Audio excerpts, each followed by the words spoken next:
Slug Rajnandgaon में महापौर और कांग्रेस प्रत्याशियों को जीताने दीपक बैच की हुई सभा। नगर निगम में सरकार बनाने के लिए कांग्रेस, बीजेपी और अन्य दलों ने कमर कस ली है। डोर टू डोर प्रत्याशी जाकर जनता से आशीर्वाद ले रहे हैं। अपने पक्ष में मतदान करने के लिए शहर की सड़कों पर राजनीतिक दलों के नेता उतर आए हैं। मंगलवार को प्रदेश के डिप्टी सीएम अरुण शाह राजन का प्रवास पर रहे। उन्होंने वहां पर एवं भारतीय जनता पार्टी के प्रत्याशियों को जीतने के लिए जनता से अपील की है। उन्होंने 1 साल में साय सरकार की उपलब्धि बताई। वहीं बुधवार को प्रदेश कांग्रेस कमेटी के अध्यक्ष दीपक बैच कांग्रेस के महापौर एवं वार्डन के प्रत्याशियों को जीतने के लिए जनता से अपील की। उन्होंने सरकार को आड़े हाथों लेकर कहा कि कानून व्यवस्था पूरी तरह से लाचार हो चुकी है। कांग्रेस का प्रत्याशियों को नामांकन फॉर्म भरने के लिए धमकाया जा रहा था। छत्तीसगढ़ के इतिहास में पहली बार बलौदा बाजार में कलेक्ट एवं एसपी ऑफिस जल गया। राजनांदगांव में आरक्षक भर्ती में गड़बड़ी हुई और एक आरक्षक ने हाथ में सुसाइड नोट लिखकर खुदकुशी कर ली। प्रदेश की खनिज संपदाओं को बेचा जा रहा है।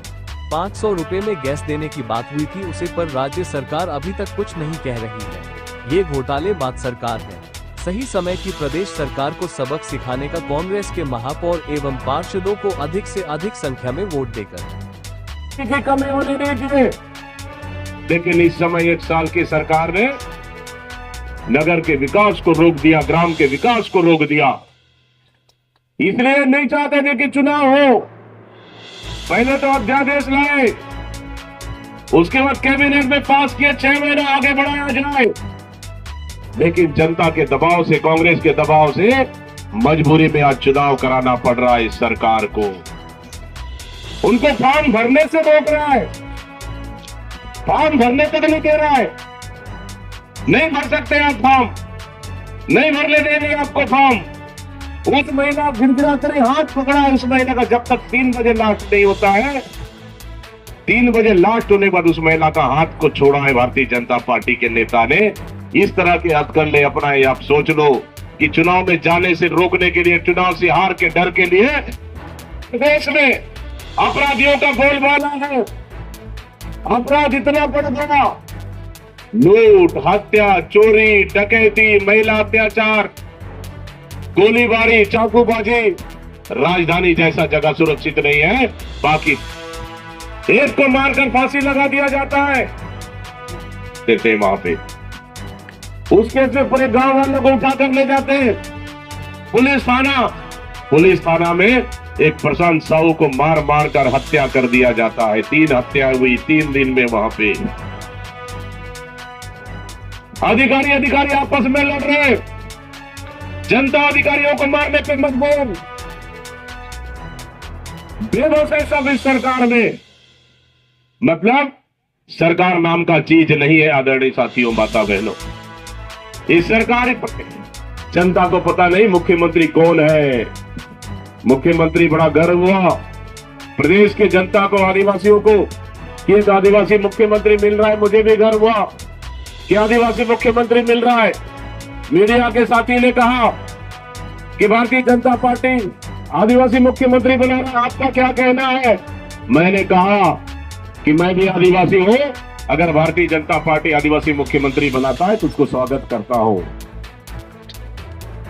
आदिवासी मुख्यमंत्री बना दिए। फिर मीडिया ने आके मुझसे पूछा, अब आदिवासी मुख्यमंत्री बना दिया, आपका क्या कहना है? मैं उसी दिन मुझे शंका जाहिर हुआ। उसी दिन मैंने कहा आदिवासी मुख्यमंत्री तो बना दिए, लेकिन देखना रिमोट कंट्रोल से चलेगा वो। उनके लिए सबसे बड़ी चुनौती है प्रदेश के जल जंगल जमीन को बचाना, यहाँ की खनिज संपदा को बचाना।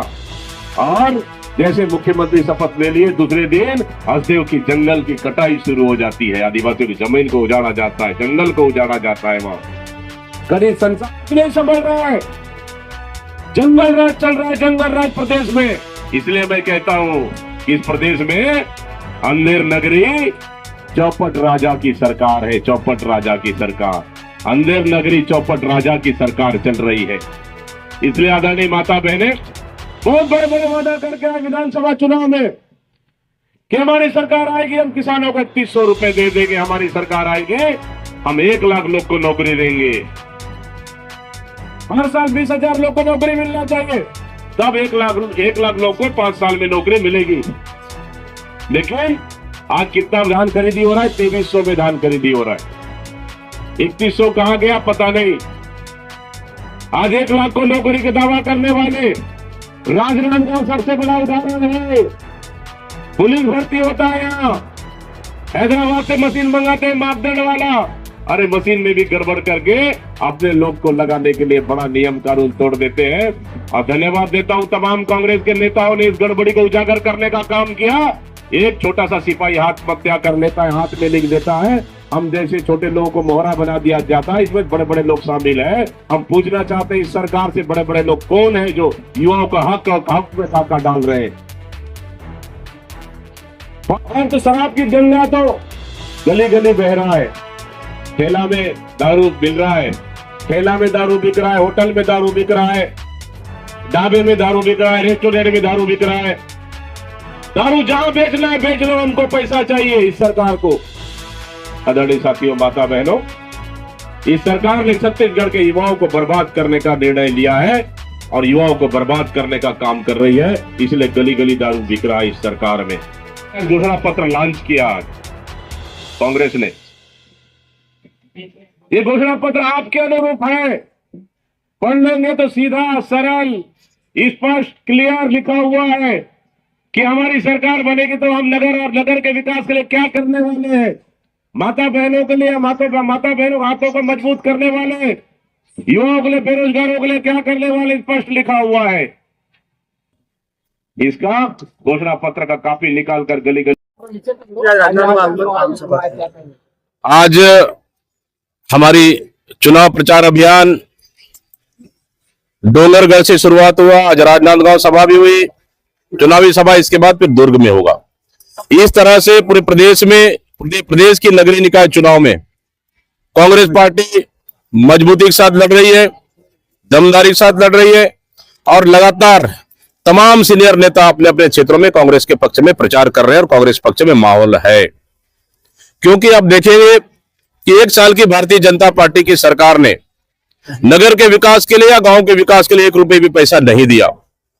आज सफाई कर्मी निगम के कर्मियों को 4-4 महीने तक तनख्वाह तक नहीं मिल पाया है। मतलब सोच लीजिए कि सरकार की हालत क्या है। पूरी तरह से नगर विकास रुक गया है।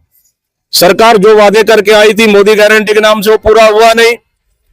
फिर जनता को ठगने के लिए एक नया हथियार चुन लिया और अटल विश्वास पत्र के नाम से पूरी तरह से ढकोसला है। जनता में जबरदस्त उत्साह है, कार्यकर्ता मजबूती के साथ काम कर रहे हैं। पूरे प्रदेश में हम आदेश ज्यादा नगरीय निकाय चुनाव कांग्रेस पार्टी जीतकर आएगी। कुमार अग्रवाल का आज बयान आया है कि अमरजीत भगत या दीपक बैनर्जी से असली आदिवासी नेता कौन है, ये पहले कांग्रेस तय कर। असली आदिवासी कौन है नहीं है, यह भारतीय जनता पार्टी को प्रमाण देने की आवश्यकता मुझे लगता है कि नहीं है। हां, असली ओबीसी कौन है, अगर यह प्रमाण प्रदेश की जनता को अगर देना चाहे भारतीय जनता पार्टी, तो महापौर लड़ रही है ना बिलासपुर, उसका एक बार प्रमाण पत्र सार्वजनिक कर दे। क्योंकि अभी तक का ना कलेक्टेड में प्रमाण पत्र जमा हुआ है, ना उनके वेब पोर्टल में आया है। इसलिए वहां तो असली छत्तीसगढ़िया वर्सेस बाहरी छत्तीसगढ़िया का वहां नारे पे चल रहा है। इसलिए प्रमाण पत्र की दीपक बैच के अमरजीत भगत की जरूरत नहीं है। भारतीय जनता पार्टी को बिलासपुर की मेयर के प्रमाण पत्र एक बार मांगना चाहिए कि असली ओबीसी है कि नहीं है। पिछले दोनों कांग्रेस को लीड नहीं मिली, कांग्रेस को हार। क्या कहना चाहते हैं? बिल्कुल सच्चाई है कि विधानसभा में भी हम लोग शहर से माइनस थे और लोकसभा में यहां से माइनस थे। लेकिन इस समय क्योंकि पार्षद का चुनाव है, पार्षद जमीन स्तर से लड़कर आएंगे, चुनकर आएंगे, महापौर का चुनाव है, स्थानीय चुनाव है और सब लोग मजबूत है, एक होके काम कर रहे हैं। हमें उम्मीद है कि इस समय पूरा गड्ढा पटेगा और यहाँ कांग्रेस लीड करेगी और कांग्रेस का पार्षद और महापौर भी जीतेंगे। स्थानीय महत्व नहीं दिया गया, ये खामियाजा। देखिए, वो तो समय तो अब निकल गया, उस पर मुझे लगता है कि ज्यादा बात करने का आवश्यकता नहीं है। विधानसभा लोकसभा, अब हम बात कर रहे हैं इस आने वाला वर्तमान चुनाव की। इस चुनाव में राजनांदगांव अच्छा स्थिति रहेगा और कांग्रेस मजबूती के साथ लड़ रही है और हमारे पार्षद और मेयर भी जीत गए। विधानसभा और लोक, देखिए, कोई गुटबाजी नहीं है। सब अपने अपने स्तर से काम कर रहे हैं। हमारा लगातार सभी नेताओं से संपर्क और बातचीत चल रहा है। अगर थोड़े बहुत भी अगर कहीं तालमेल में कमी है तो निश्चित रूप से उसको हम लोग ठीक करेंगे।